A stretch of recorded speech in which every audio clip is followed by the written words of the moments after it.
요한1서 2장인데요. 제목은 적그리스도의 영입니다. 적그리스도의 영. 그래서 적그리스도라는 표현은 신약에 이제 많이 나오는 표현이 아니고 요한만 쓴 표현이에요. 요한만 쓴 표현인데 안티크리스토스 이렇게 해서 그리스도의 대적이다. 그리스도에 반대하고 대신한다. 이런 의미가 있는데 이 사도 요한이 마지막 때의 계시를 받은 대표적인 이제 사도인데 사도 바울은 이런 표현을 쓰지 않았다. 그래서 이제 사도 바울은 어떤 이방인의 때에 대한 초점 맞췄다면 사도 요한은 이제 마지막 때 초점 맞췄기 때문에 이러지 않았나 이제 그렇게 생각이 들고 사도 요한은 예수님의 바로 옆에 이렇게 붙어서 예수님 품에 기대고 이렇게 예루살렘이 망하는 것도 봤죠. 그리고 예수님 십자가에서도 사도 요한만 바로 앞에서 봤고 그리고 유대인들이 뿔뿔이 흩어지는 것도 다 봤다. 그래서 한 90년대까지 살았어요. 그러니까 1세기 말까지 살았던 특별한 제자다. 그래서 요한복음 같은 경우도 그동안에 이제 있었던 복음서를 다 보고 빠진 것들을 쓰면서 이제 영적으로 쫙 이렇게 절기적으로 이렇게 쫙 이제 요한복음을 더 깊이 있게 쓴 이제 요한복음이잖아요, 그게. 그리고 이제 유배 시절에 또 계시록을 이제 계시를 받아서 썼고, 그래서 성경 인물 중에 이제 가장 오랫동안 존재했던 인물이다. 그래서 가장 영적이면서도 예수님을 가장 잘 알았던 존재가 바로 사도 요한이다. 그런데 그 사도 요한만 이 적그리스도라는 표현을 썼다. 네. 이 중요한 표현이겠죠? 그래서 한번 오늘 읽도록 하겠습니다. 요한1서 2장 18절에서 네, 참 마지막 때에 대한 얘기 같아요. 그래서 누구에게서 가르침을 받을 필요가 없다 이렇게 얘기하죠. 마지막 때가 그럴 때일 것 같은데 주님의 인도만을 받아라, 그냥 기름 부음으로만 인도 받아라, 이제 이런 말씀인 것 같은데 특징을 한 세 가지만 보면 그들은 우리에게서 나갔다.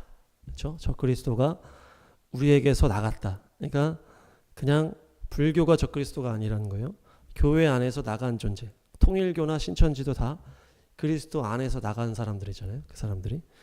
그리고 히틀러도 루터의 가르침을 받았다. 이렇게 얘기를 하고 카톨릭도 예수님의 그런 것들을 알고 있다. 그런데도 이제 삐뚤어지고 십자군으로 학살을 하고.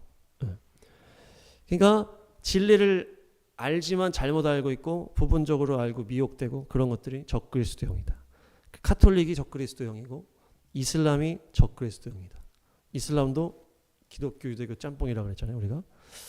두 번째는 뭡니까? 예수가 그리스도이심을 부인한다. 이렇게 얘기를 했어요. 그러니까 그리스도이심을, 이 그리스도라는 거는 메시아, 이렇게 기름 부음 받은 자 이렇게 했지만 구원자라는 의미죠. 결국에는 예수님 그리스도, 이것이 예수님이 우리의 구원자십니다. 이런 외침을 한 번에 메시아 우리를 구원하소서 이렇게 되는 거거든요. 그러니까 우리의 삶에서 실제적인 구원자가 예수님이냐 아니냐라는 거예요.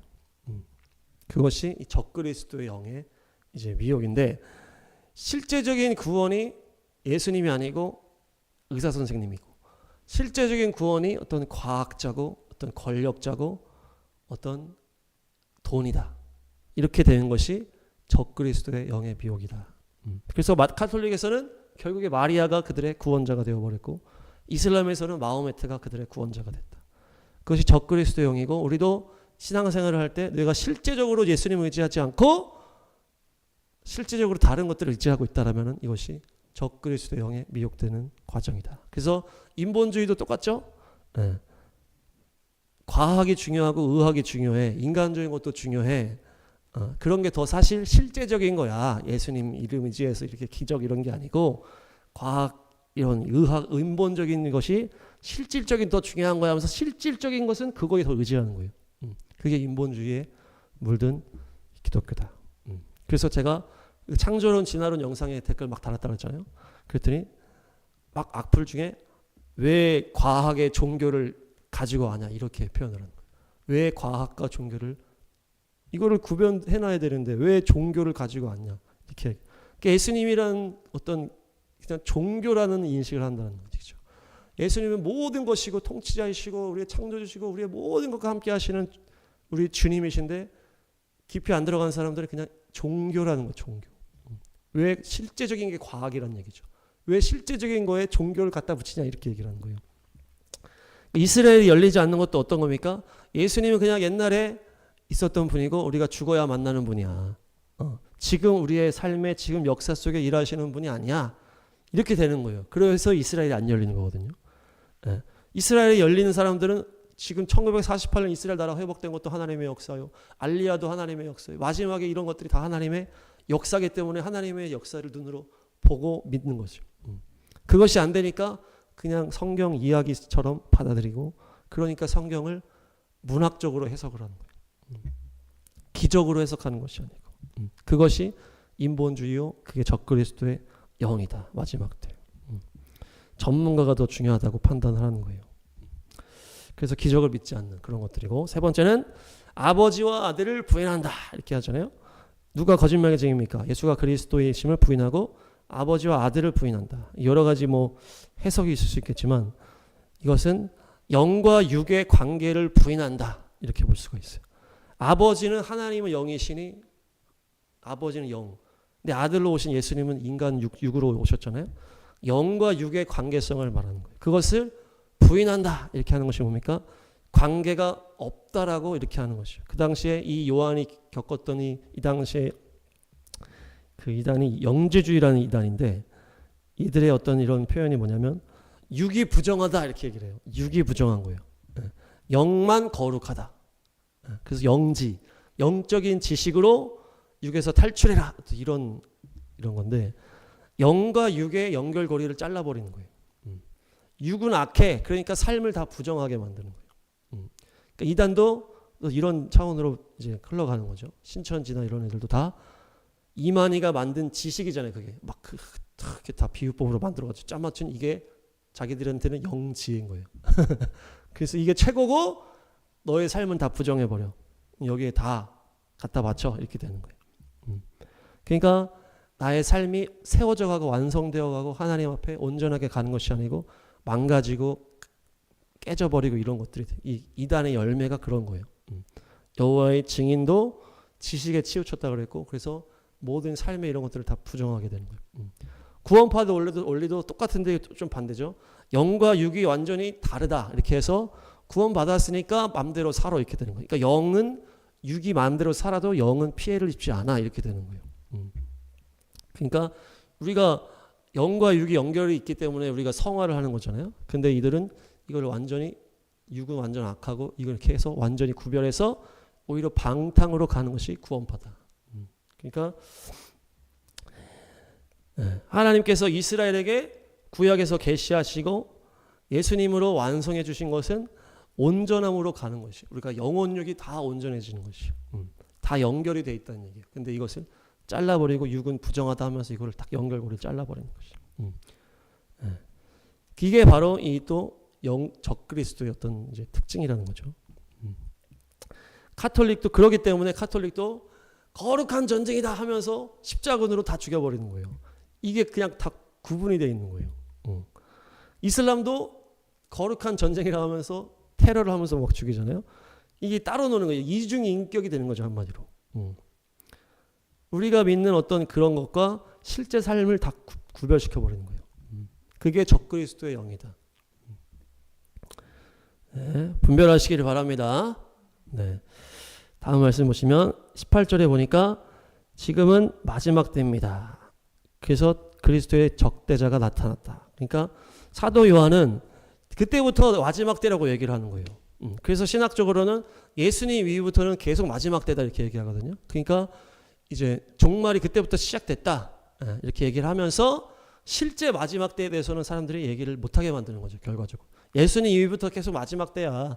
예수님 그때부터 마지막 때라고 했어. 지금도 계속 마지막 때야. 똑같아. 실제적인 마지막 때에 관심을 못 갖게 하는 거예요. 특별히 이 당시에 많은 그리스도인들은 당장 예수님 올 것처럼 믿었다는 거예요. 마라나타 하면서 사도 바울도 땅끝이 저 스페인이구나. 땅끝까지 내가 전도해야 되겠다. 그리고 예수님 속히 오십시오 하면서 마라나타를 맨날 외치면서 살았단 말이에요. 금방 오실 것처럼. 그 당시에 전 세계를 인식하는 그 바운더리도 달랐고 땅끝이라 그랬을 때 그냥 저 스페인 정도가 땅끝이다 이렇게 생각했다는 거예요. 지금이랑 완전 다르다는 얘기죠. 그렇지만 이 마지막 때라는 의미가 뭡니까? 계속해서 흘러가는 의미입니다. 이 마지막 때라는 거. 그 사회에 따라서 마지막 때가 그 사회마다 흘러간다는 얘기예요. 사회마다 민족마다 이 마지막 때가 흘러가는 거예요. 그래서 예수님 이후부터는 계속 이 마지막 때인데 그 당시에 이 유대 사회에서는 또 마지막 때죠. 이제 로마 침공으로 다 망하니까. 그게 또 흘러간 다음에 이 로마 이후엔 또 로마에게 또 마지막 때가 있고 또 유럽에서 유럽 사회에 또 마지막 때가 있고 이렇게 다 그 때에 맞는 마지막 때가 계속 있었다는 얘기예요. 그게 확장되고 민족을 바꿔가면서. 그래서 홀로코스트 상황도 그 유대인 그들에게는 마지막 때 상황이었고 우리나라 일제시대 신사참배 상황에서도 그것도 또 똑같은 마지막 때라는 얘기예요. 그래서 그 당시에 설교들을 이제 제가 보면은 김익두 목사님, 뭐 손양호 목사님, 주기초 목사님 그때 일제시대 그 신사참배 강요하는 그 시절에 막 설교한 거를 들으면은 지금 우리가 마지막 때 얘기하는 거랑 똑같아. 그 막 마지막 때를 완전히 이렇게 얘기해서 하신단 말이에요. 그 당시에는 그야말로 마지막 때인 거예요. 1차 대전 때, 2차 대전 때도 다 마지막 때로 여겼을 거 아니에요. 전 세계대전 막 일어나니까. 네. 하여튼 이 마지막 때라는 것은 계속 흘러가는 거예요. 계속 이 민족마다 흘러가고 진짜 맨 마지막 때는 정말 맨 마지막 때 그 적그리스도가 따로 있겠지만은 이 모든 사회가 흘러가면서 역사가 흘러가면서 군데군데 계속 있었다. 그것이 바로 적그리스도의 영의 역사라는 거예요. 그것이 계속 마지막 때를 흘러가게 하는 것이다. 그렇게 따지면 적그리스도도 엄청나게 많은 거예요. 사실은 엄밀히 따지면. 전 세계가 민족적으로 시간 타임을 가지고 계속 마지막 때가 있었기 때문에 그때마다 등장했던 적그리스도가 이때라는 얘기예요. 그래서 이 적그리스도 영이라는 것은 이제 구원을 이제 우리가 네 마리 말에 이제 이게 구원을 방해하는 영이다 이렇게 했는데 그랑 비슷한데 이것은 적그리스도 영이라는 것은 한 사람 중심으로 흘러가는 주님을 대적하는 영이다 이렇게 볼 수가 있어요. 자 따라합니다. 한 사람 중심으로 대적하는 영이다. 그래서 예를 들어서 파라오가 모세를 죽이기 위해서 이집트에 있는 그 이스라엘 백성들의 남자애들 다 죽이라고 그랬잖아요. 그런 거죠. 파라오드가 그 당시에는 적그리스도 역할을 한 거고 헤롯 왕도 예수님을 죽이기 위해서 2살 아이 이하의 베들레헴에 다 죽이라고 했다. 학살이 일어나게 하고 또 하만이 적그리스도의 역할을 하면서 이스라엘 백성을 다 죽이려고 그랬고 히틀러가 유대인들을 다 죽이려고 그랬고 다 이들이 다 적그리스도고 적그리스도의 영에 사로잡힌 존재였다. 역사적으로 계속 마지막 때가 흘러갔고 계속 적그리스도들이 있었다. 그래서 소련의 스탈린이나 중국의 뭐 모택동, 시진핑, 북한의 김일성 이런 애들이 다 적그리스도예요. 적그리스도. 그리고 맨 마지막에 가장 끝판왕이 바로 전 세계가 하나 된 다음에 나타나는 적그리스도다. 그래서 성경에서는 그를 짐승이다 이렇게 얘기하는데 계시록 13장 가보겠습니다.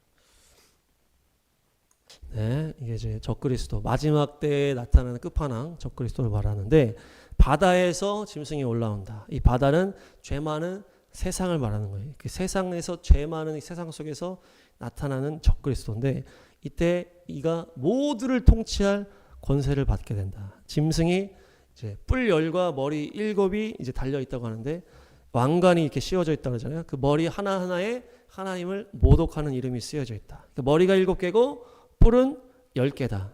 그 뿔마다 왕관이 씌워져 있다. 그러니까 이것은 뭐냐? 적그리스도가 등장할 때 이 머리는 민족을 말한다고 볼 수 있어요. 민족. 그리고 뿔은 나라의 그 권세를 말할 수가 있어요. 그래서 민족은 7개의 민족이고 나라는 10개 나라다. 다니엘에도 이제 10발가락이 있는데 그들의 지지를 받는 지도자로 볼 수가 있다. 그러니까 그 민족들은 이제 머리가 민족이라고 그랬잖아요. 그 머리에 하나님을 대적하는 이름이 써 있다고 했잖아요. 그러니까 하나님을 대적하는 민족이다. 그러니까 지금으로 따지면 이슬람 계통의 민족과 나라 안에서 나타난다. 그 얘기입니다. 그래서 민족과 나라의 지도자들이 이 적그리스도를 지지하고 아니면 이들을 한 번에 통치하는 그곳에서 나타나는 왕이 될 수 있겠다.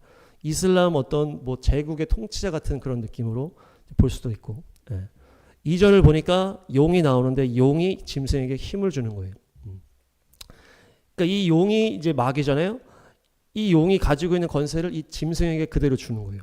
그래서 이 적그리스도를 강하게 해줍니다. 전체적으로는 표범의 모양인데 표범은 발이 작잖아요.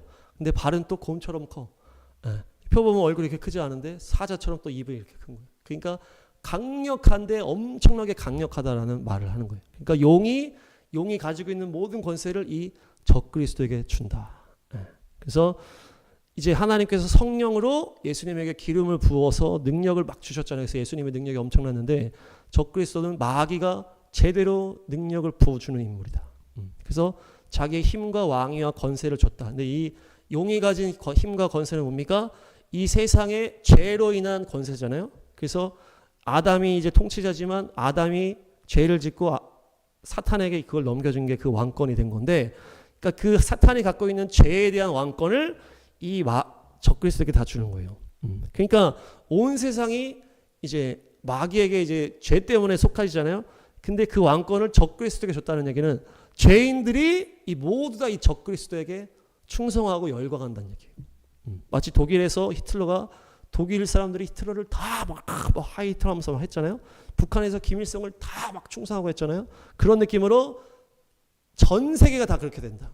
어떤 민족적인 게 아니고 사단이 갖고 있는 권세를 적그리스도 그렇기 때문에 죄인이면은 다 좋아하는 거예요. 우리가 이제 전 세계로 히트 치는 거는 이제 사단이 막 그렇게 해서 해주는 거라 했잖아요. 그것처럼 전 세계가 좋아하는 인물이 바로 적그리스도가 된다. 그만큼 전 세계의 인기와 충성과 권세를 행하는 자가 적그리스도인데, 그래서 예수님도 마태복음 24장에 거짓 그리스도와 거짓 예언자들이 큰 기적과 표징을 행한다고 했거든요. 그러니까 그렇게 해서 할 수만 있는 대로 택함 받은 사람도 홀릴 것이다, 이렇게 마태복음 24에서 말하고 있는데, 거짓 그리스도가 그런 능력을 갖고 있는 그 적그리스도는 더 강력한 기적과 능력을 행할 거라는 거예요. 그래서 우리가 영화 속에 보니까 막 사람들이 본 걸 다 잊어버리게 만들고 막 그랬잖아요. 적그리스도가. 그러니까 이 엄청나게 강력한 능력이 이 적그리스도에 나타날 것이다. 전 세계가 이를 지지하고 충성하고 좋아할 것이다. 근데 그 바탕은 이슬람 민족과 나라의 지도자들의 지지와 바탕으로 나오게 될 것이다. 그래서 우리가 그 영상을 보니까 축구 선수 중에 유명했지만 알고 보니까 이슬람 사람이었잖아요. 그런 것처럼 겉으로 이슬람을 막 표방하지 않는다 할지라도 뒤로 쫙 들어가 보면 이슬람 출신인 인물, 이렇게 볼 수가 있어요. 지네딘 지단도 전 세계적인 인기를 누렸어요. 너무 잘해가지고. 근데 알고 보니까 이 사람이 무슬림 배경이었던 거예요. 미국의 오바마 대통령도 그렇게 강력한 인기가 있었는데 알고 보니까 무슬림 출신이었잖아요. 막 기독교인 것처럼 이렇게 속였지만은. 지금 나온 해리스도 힌두교 출신인데도 힌두교 출신인 걸 다 가리잖아요. 막. 그런 것처럼 마지막 적그리스도도 이 출신이나 이런 것들은 보면은 이제 주님을 이제 모독하는 그 민족이라기 때문에 이 무슬림 민족에서 나온 인물이다. 그런 지지 기반을 가지고 나오는 리더라는 얘기예요. 머리들 가운데 치명상을 입었다. 근데 그 상처가 나와서 짐승을 따라간다 이렇게 했는데, 이 머리들은 아까 민족과 나라를 말한다 그랬잖아요. 그러니까 이것이 나라가 민족이 치명상을 입었다는 것은 전쟁을 통해서 치명상을 입는 것을 말하는 거예요. 적그리스도가 다쳤다가 다시 살아나고 이런 차원이 아니고 어느 나라가 어느 민족이 전쟁 가운데 그것에서 완전히 회복이 되면서 그러면서 이 적그리스도가 등장한다는 얘기죠. 적그리스도의 등장 포인트가 어느 민족이나 나라가 전쟁으로 폐허가 되었는데 그것이 다시 회복되면서 그 속에서 나올 수도 있고 그 타이밍에 나올 수도 있다. 그래서 우리가 막 시리아가 지금 전쟁을 완전 망가졌잖아요. 근데 그것이 회복이 되면서 시리아 안에서 나올 수도 있고, 아니면 막 또 그런 뭐 지금 뭐 테러 단체가 완전히 지금 막 망하고 있는데, 이란 안에서 망하고 있는데 거기서 다시 회복된 다음에 그 안에서 나올 수도 있고. 하여튼 이것이 전쟁으로 인한 그 폐허가 회복이 되면서 그 속에서 나오는 인물이 될 것이다. 그렇게 볼 수가 있는 것입니다. 그래서 이 용이 짐승의 권세를 주니까 모두가 경배한다 이렇게 하잖아요. 그러니까 본격적인 적그리스도의 시대가 열립니다. 그래서 인기와 충성을 누리는데 이 적그리스도가 하나님을 모독하는 입을 받고 42달 동안 활동한다. 그러니까 하나님이 권세를 허락을 한 거죠. 그래서 42달이에요. 하나님이 허락하는 시점이 이제 3년 반이잖아요. 그래서 예수님도 3년 반 공생애를 하고 두 증인도 마지막 때 3년 반 일을 하는데, 적그리스도도 하나님이 허락한 이 3년 반에 강력한 그 통치를 한다는 얘기예요. 인물이 하나님을 이제 반대하고 이제 하나님을 모독하는 입이라고 그랬잖아요. 그렇게 이제 모독하는 거예요. 근데 이제 우리가 그 당시 그쯤 되면은 이제 다 이제 교회가 다 이제 배도한 상황이기 때문에 이 인물이 싫어하는 거는 강력한 믿음을 가진 사람만 싫어하겠죠. 그냥 겉으로는 그냥 이제 기독교랑 타협을 하면서 이렇게 종교다원주의에 물든 그 배도한 이제 교회를 이제 좋게 볼 수도 있고. 그런 것입니다. 이제 7절에 보니까 그 짐승이 성도들과 싸워서 이길 것을 허락받았다. 이렇게 하고 모든 종족을 다스릴 권세를 받았거든요. 그러니까 이제 이 적그리스도가 또 뭘 하는 거예요? 성도들의 권세를 막 깨부시기 시작하는 거예요. 이것도 하나님의 허락이 있어. 그러니까 전 세계를 통치할 능력을 가지고 그 이제 소수의 이제 그 믿는 사람들을 박해하는 능력이 막 있는 거예요. 그래서 결국 두 증인도 적그리스도가 죽이잖아요. 끝까지 믿음을 지키는 백성이 아니고서는 다 넘어지고 경배하게 될 것이다. 이렇게 얘기하는 거. 어린 양의 생명책에 기록되지 않은 사람은 결국 다 그를 경배하게 될 것이다. 마치 신사참배가 점점 다 통과시켜가지고 다 그걸 통과시켜서 당연한 것처럼 하게 되는 것 같은 그런 과정을 겪게 된다는 얘기죠. 그 속에서는 다 박해하고 막 죽이고 그런 것이 이제 올 텐데, 종교다원주의로 이제 교회가 배도한 이제 음녀가 되고 이제 표가 나오고 이렇게 하는데, 신사참배도 우리가 7년으로 봤잖아요. 강력하게 될 때쯤에 날짜를 재보니까 38년부터 45년까지 딱 7년이었다. 그러니까 그것이 결국 마지막 때와 연결이 되는 거예요. 히틀러에게 충성하는 독일인들도 원리가 같다. 그래서 이제 그 10절에 보니까 사로잡히고 막 죽일 사람 죽고 막 성도들의 인내가 필요합니다. 이렇게 하면서 하나님이 허락한 그거라는 거예요. 그러니까 이 적그리스도가 완전히 교회를 박살낼 권세를 가지고 핍박과 환난을 한다는 거예요. 주기철 목사님이 왜 핍박당하고 고문당했습니까? 그렇게 믿음을 지켰는데 그게 허락된 거예요. 고문받고 박해받는 게 허락됐다. 그게 마지막 때 어떤 그게 있다는 얘기. 이 당시 휴거가 아직 아니라는 거예요. 적그리스도를 돌파하는 사람들이 있다는 얘기예요. 할렐루야. 돌파하시길 바랍니다. 11절 12절에 보니까 다른 짐승이 나옵니다. 이 다른 짐승의 특징은 어린 양처럼 뿔이 있다. 그리고 용처럼 말을 한다. 이렇게 하는데, 어린 양처럼 뿔이 있다. 이제 어린 양은 이제 신앙적인 것을 말하는 거예요. 근데 그것이 겉으로만 하는 신앙이라. 어린 양처럼. 근데 말은 용으로 해. 이게 말이 영이란 말이에요. 겉으로는 신앙이 있어 보이지만 그 영은 사단의 영이라는 거예요. 뿔이 둘이 있다. 이 뿔은 권세를 말해요. 리더를 말해요. 리더. 겉으로는 신앙의 리더에, 근데 속은 용의 말을 하는 것이에요. 그래서 신사참배 때도 목사님들이 미혹이 된 다음에 신사참배 다 하라 다 했다 그러잖아요. 그 똑같은 거예요. 겉으로는 신앙의 리더인데 속에는 용의 영이 된 거예요. 이게 마지막 때 그렇게 되는 거예요. 그러면서 성도들을 미혹하는 인물이 여기 두 번째 짐승입니다. 아리송해하는 사람들을 다 싸그리 모아서 적그리스도를 충성하게 만드는 타락한 사역자들을 말하는 것이에요. 적그리스도를 다 섬기게 하는 거예요. 이게 겉으로는 또 이제 이렇게 했기 때문에 이게 교황이라고도 볼 수도 있잖아요. 이제 어떤 리더잖아요. 그러니까 이제 그렇게 볼 수도 있지만 더 이제 봐야 알 것 같고, 13, 14를 보니까 기적들을 막 행하는 거예요. 기적을 행하는데 거짓 선지자도 기적을 행하는. 그러면서 미혹을 하는 거예요. 근데 불이 땅에 떨어지기도 한다. 이게 실제 불이 떨어지게도 할 수도 있고, 어떤 이제 엘리야의 불, 우리가 성령에 막 불 받은 것처럼 이렇게 우리가 불로 표현하잖아요.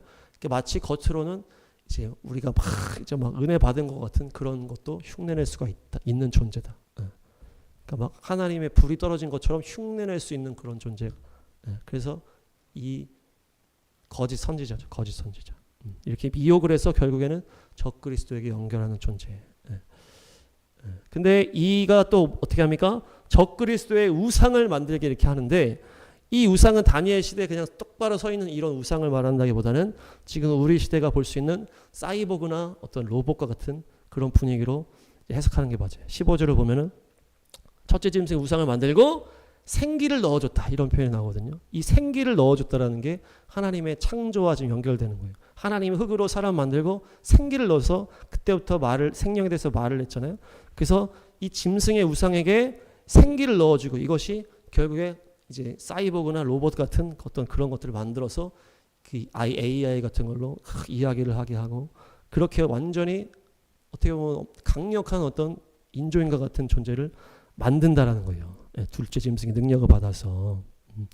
그래서 이 첫째 짐승의 이제 우상이 막 사이보그 막 인조인과 같이 막 돼서 막 말을 하고 막 이렇게 하니까 사람들이 더 이 첫째 짐승을 숭배하게 되는 과정이 되는 것입니다. 이것이. 그래서 지금 점점 뭐 AI라든지 이런 것들이 로봇이나 인조인간의 이런 점점 기술들이 발달하고 있는데 이제 완전한 이제 다 완성된 다음에 적그리스도 이것을 사용하고 이용하는 거죠. 그래서 이렇게 만들어지면 더 사람들한테 이제 충성을 요구하게 되고 더 죽이게 되는 거예요. 그래서 다니엘 말씀 보면은 이 우상을 가장 높은 곳에 세운다 이렇게 이제 하고 있는데 원어로 보면은 이게 이제 카나프예요. 카나프. 자, 따라합니다. 카나프. 카나프가 해석을 하면 날개라고도 해석이 돼. 날개. 그리고 끝부분이라고도 해석이 되고 어느 지역의 정상을 이렇게 해석하기도 하는 거예요. 그래서 지금 여기서는 그 성전의 높은 곳에 세울 것이다 이렇게 했는데 다른 번역에는 그가 날개를 의지해서 그곳에 설 것이다 이렇게 얘기를 했거든요. 그러니까 가장 높은 곳에 세운다 이렇게 지금 해석도 되고 날개를 의지해서 자기가 거기에 설 것이다 이렇게도 된다는 얘기예요. 그래서 그 적그리스도를 인조인간으로 만든 그 존재가 날개를 달고 그곳에 쫙 쓰는 거예요. 그러면서 내가 하나님이다 이렇게 하는 거예요. 요한이 볼 때는 너무 흉측하고 가증하죠. 막 날개가 달려있고 막 사람인데 그런 것처럼 그렇게 가증한 어떤 그런 존재가 거기 성전에 쓴다. 날개를 의지해서 선다. 그래서 그렇게까지 되니까 이게 얼마나 신의 영역을 자기가 생각할 거 아니에요. 영화에도 보면 막 그런 거 얻어가지고 막 난리치잖아요. 똑같이 마지막 때 적그리스도가 그런 능력을 가지고 자기를 싸이보고 인조인간을 만들어가지고 날개를 날라다니고 그런 능력으로 행하면서 사람들에게 자기를 충성하게 하고 충성하지 않으면 죽이고 그 다음에 바로 표에 대한 내용이 나오는 거예요. 표를 다 받게 해서 안 받으면 다 또 죽이는 거예요. 이것이 이제 지금 우리가 뭐 얘기하고 있는 그 베리칩의 점점 발달해서 최고의 어떤 그런 단계로 해서 결국 이제 계산하는 어떤 이런 걸로 연결이 되는 거고 결국 지금 그런 것들이 점점 고도화가 되고 점점 구체화가 되고 점점 이렇게 전 세계가 하나가 되고 그 다음에 적그리스도가 등장하는 것입니다. 그 다음에 이제 그 시간이 끝난 다음에 예수님이 재림하시는 거죠. 우리가 당장 7년 환란이 열리진 않겠다고 이제 보지만은 부흥의 문이 닫히면 재앙의 문이 시작되는 거거든요. 그래서 우리가 7인, 7나팔, 7대접 이렇게 봤을 때 7인이 이제 구원의 과정이에요. 그래서 이 7인에서 구원을 방해하는 막 이렇게 내용이 있고 7나팔부터는 주님의 진노의 재앙들이 시작되고 대접 재앙은 완전히 다 이제 싹쓸이하는 이제 재앙이에요. 그러니까 이 나팔 재앙 때 적그리스도가 등장할 것이다라고 보는 거예요. 그래서 계시록에도 그렇게 순서 나와 있다. 그래서 구원의 문이 닫힌다고 했을 때 우리가 구원의 문이 닫히는 것의 마지막 그 초점이 어디입니까? 유대인 이스라엘이잖아요. 그래서 그들이 어쨌든 알리야를 한 다음에 이제 구원으로 완성이 되는 거기 때문에 지금은 알리야의 상황이라 알리야의 시대. 지금 알리야가 성취되는 시대라는 얘기예요. 그래서 갑자기 이 뭡니까? 우크라이나 전쟁도 그것으로 인해서 막 알리야가 되고 이 이스라엘 전쟁도 그것으로 인해서 막 알리야가 되고 그 사람들이 또 전 세계적으로 막 이스라엘이 전쟁하는 것들이 막 욕먹으니까 또 알리야가 되고 그러니까 지금 일어나는 전쟁은 뭘 촉진시키는 전쟁이다? 알리야를 촉진시키는 전쟁이에요.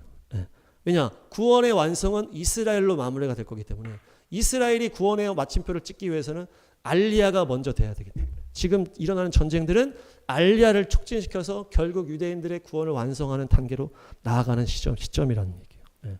그래서 이 인을 보면은 이제 인을 우리가 자세히는 안 했지만 인에 이제 말 나온 다음에 5번째 인을 떼면 순교자들이 막 하소연한 언제까지입니까? 이렇게 한 다음에 6번째 인을 뗄 때 전쟁이 일어나는 장면이 나오거든요. 그러니까 그 전쟁 이후에 구원이 닫힌다고 볼 수가 있는 인이 그때 딱 끝납니다. 그러니까 이 막 우리가 지금 얘기하는 전 세계적으로 막 부흥이 일어나고 마지막 부흥이야 막 하면서 했을 때가 그 순교자가 탄원하는 때예요. 계속 이제 복음 전하면서 죽음이 일어나고 그 다음에 전쟁이 일어난 다음에 이제 뭡니까? 복음의 문이 닫힌과 동시에 전쟁을 뚫고 적그리스도가 등장하는 것이에요. 그래서 나팔 재앙 때 적그리스도가 등장한다. 그렇게 볼 수 있다라고 보는 것입니다. 그래서 지금 이제 아랍 쪽에서 이렇게 막 싸움하는 것은 결국에는 뭡니까? 이 알리야를 촉진시키는 전쟁이고 전 세계적인 전쟁이겠죠. 그 6번째 인이 떼질 때 나오는 전쟁은 그것은 이제 러시아까지 참전을 해야 이제 세계적인 전쟁이 되니까 러시아가 참전하는 그렇게 되면서 세계 대전이 일어난 다음에 이제 그것이 이제 구원의 문과 연결이 되면서 그 이후에 나팔과 함께 이 적그리스도의 때가 차차 등장하게 될 것이다. 이렇게 보는 거예요. 셋째 나팔을 보면은 쑥이라는 별이 떨어져서 땅이 오염된다 이렇게 표현하고 있는데 이것은 우리가 아는 저 하늘의 별이라기보다는 그 핵폭탄을 말하는 거예요. 핵폭탄. 그래서 이 쑥은 체르노빌과 연결되는 체르노빌의 그 이제 핵이 이제 원자력이 이제 이렇게 했잖아요. 그래서 체르노빌이 쑥이라는 의미예요. 쑥. 체르노빌이 쑥을 말하는 단어예요. 쑥. 그러니까 이제 쑥이라는 이 별이 떨어졌다는 것은 핵폭탄이 땅에 떨어졌다는 거예요. 그래서 땅이 물에 오염되고 이렇게 그게 세 번째 나팔이 나오고 이제 그러면서 다섯 번째 나팔에 아비소스의 문이 열린다 이러면서 이제 막 지옥의 권세가 이제 막 나오는 그런 장면들이 나오는데 이제 그때부터 적그리스도가 본격적으로 정권을 잡아가지 않을까. 그러니까 하여튼 결과적으로는 이 나팔 안에서 적그리스도가 등장하는 거예요. 다섯 번째 나팔쯤에 적그리스도가 강력한 통치가 일어나는 것이다. 이 나팔은 구원의 문이 닫힌 이인이 끝난 다음에 시작되는 이 재앙이다. 이렇게 되는 거예요. 어쨌든 뭐 우리가 지금 그냥 파편적으로만 이제 얘기할 수 있지만 점점 더 시간이 더 지나가면 더욱더 정확하게 주님께서 흐름을 알려주실 것이다. 그래서 우리가 5, 7, 8, 5년 이렇게 얘기할 때 80, 이 80이 패라 그랬잖아요. 패. 그래서 입으로 선포하는 때라 그랬잖아요. 그래서 이 5, 7, 80, 이제 5, 7, 8년, 81, 이렇게 하면 지금 5년인데 이것이 이 입으로 하나님의 말씀을 선포할 수 있는 때다 이렇게 이제 해석을 하는데 그래서 그렇게 연결하게 되면 30년까지가 우리가 복음을 증거할 수 있는 때지 않을까. 그래서 이제 마지막 추수가 이 우리가 말하는 요시야 대부흥이 마지막 부흥이 한 30년까지 막 일어나지 않을까 우리가 보는 거죠. 이 패 입으로 선포하는 때가 이제 그때까지라고 얘기를 했을 때 그렇게 되면 이제 그때 지금부터 이제 복음의 문이 점점 닫히면서 이제 어떤 이제 마지막 어떤 그 환란의 때로 넘어가는 타이밍이 될 수 있겠다. 그래서 사람들이 막 30년 얘기하는 게 또 이런 타임을 보는 것이죠. 근데 이제 바로 그게 7년 환란으로 들어갈지 이거는 이제 가봐야 알 것 같고 그래서 막 언제 정말 예수님이 언제 오실지 막 사무랑 가끔씩 얘기하지만은 언제 오실지 뭐 2050년일지 2070년일지 아니면 37년일지 우리가 모르겠지만은 우리가 알 수 없게 하시잖아요. 하나님께서 하시는 거.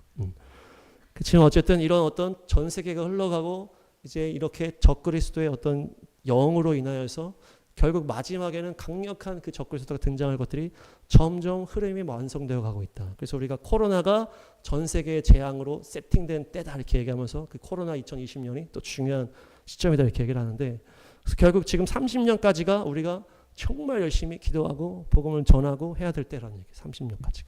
네.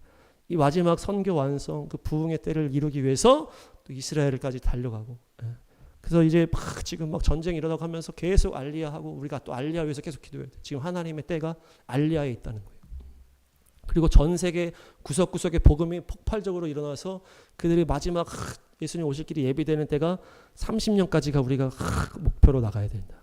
그래서 우리가 지금 열방 부흥 기도회도 너무나 중요한 때에 지금 우리가 하고 있는 거예요. 그래서 그런 사명을 우리가 이 시대를 보고 이것을 알고 더 강력하게 기도해야 되겠다. 그래서 정리하겠습니다. 적그리스도의 영이 계속 활동하는 거예요. 그 예수님 이후부터. 그래서 우리 안에서 나간 존재들이다. 미혹을 푸는 영이다.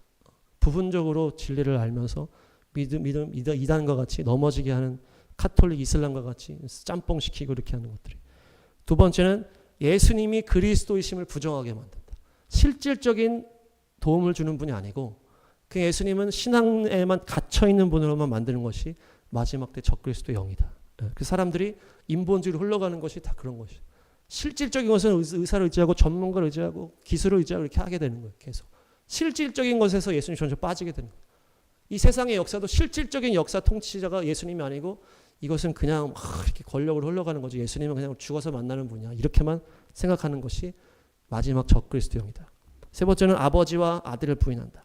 영과 육을 구분해 버려가지고 그냥 방탕하게 살든지 아니면 완전히 나의 삶을 망가뜨리게 되는 이단과 같이 구원파 같이 이렇게 되는 거죠. 이것이 완전히 영과 육을 구분시켜가지고 잘라놓은 거예요.